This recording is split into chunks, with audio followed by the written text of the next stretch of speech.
welcome back to Jack Knives Reviews. I'm of course your host, Jack Knives. Today we'll be looking at the British limited series, SweetPea. Do you see me now? Rhiannon Lewis is an administrative assistant at a local newspaper known as the Carnsham Gazette. Her boss, Norman, often calls her SweetPea, much to her dismay. This, the combination of her childhood of non-stop bullying and the sudden death of her father, leads her down a dark road with horrible thoughts and even worse actions. So I know this is a random thing to review, as I'm sure most of you have never even really seen this show or really heard of this show, but believe me when I say it's worth looking up, because it's actually a surprisingly really intense, well-written horror drama thriller. And there's actually some pretty decent comedy elements to it as well. Apparently it's based off of a very popular British book series also called SweetPea. But I believe that this is a prequel series, if I'm not mistaken, but I don't know, I never actually read the books. However, I did enjoy the series. It's only about 6 episodes long, but it didn't feel like it was rushed in any way. It felt like it was a good pace, everything seemed well orchestrated, everything just hit on all cylinders. The lighting was great, the camera work was great, the deep insecurities that Rhiannon, or SweetPea, experiences actually feel relatable to us, the audience, and feel just this kind of connection of, yeah, we each kind of have that internal feeling of wanting to just go crazy on someone, but we don't do that. But what if we did? That's kind of where this series goes from. It's a girl who has a long history of trauma. But what happens when that trauma of the past comes face to face with your future, as well as just constant turmoil and you feel like the world's against you? That's kind of where the series is as far as it pertains to someone going through mental breakdowns.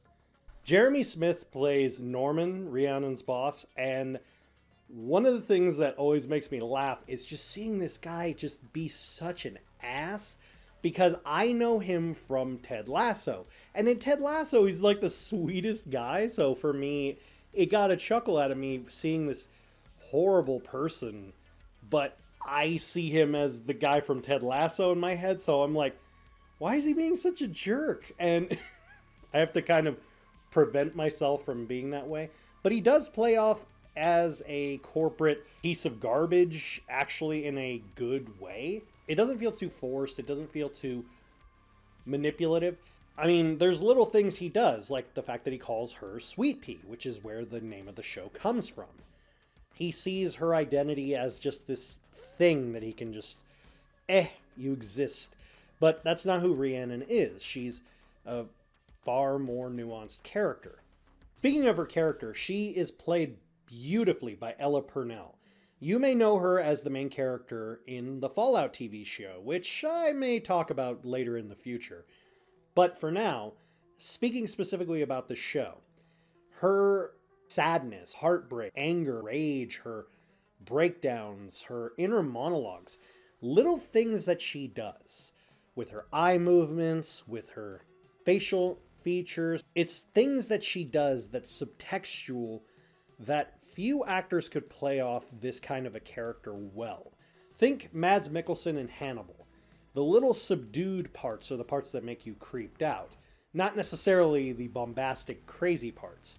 Ella Purnell's character is kind of like a lesser version of that, and it just makes you feel sympathy for her. You relate to her. She's not just some crazy person. She actually has reason behind the way she is, and you get to know more about her, and you kind of feel bad for her because we've all been in those sort of situations of just being treated so badly by the world around us.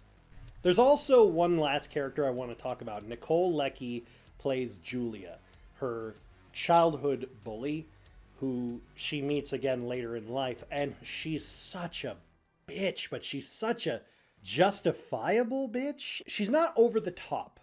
She's not like straight out of Mean Girls or Heathers or anything like that, or even one of those rom-com villains. She's a practical workplace bully. She's a person who you could see she always got her way, and that's just how it is.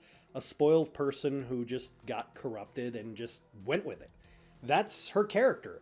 And you kind of enjoy seeing her be mistreated, but you also feel sorry for her because you're like, if you feel sorry for Rhiannon, you have to feel sorry for Julia because they're kind of two halves of the same coin. One's a little more stepped on, but the other one also has been abused in a way that you kind of relate to. So it has a really good dynamic of playing off one another and not feeling too forced. It's definitely worth your time to seek it out, enjoy it, and who knows, maybe there will be a second season. I'm not too sure, but if not, it's a great little show that I highly recommend checking out. I give SweetPea 4.5 out of 5. Have you seen SweetPea? Let me know in the comments down below. As always, I'll see you next time.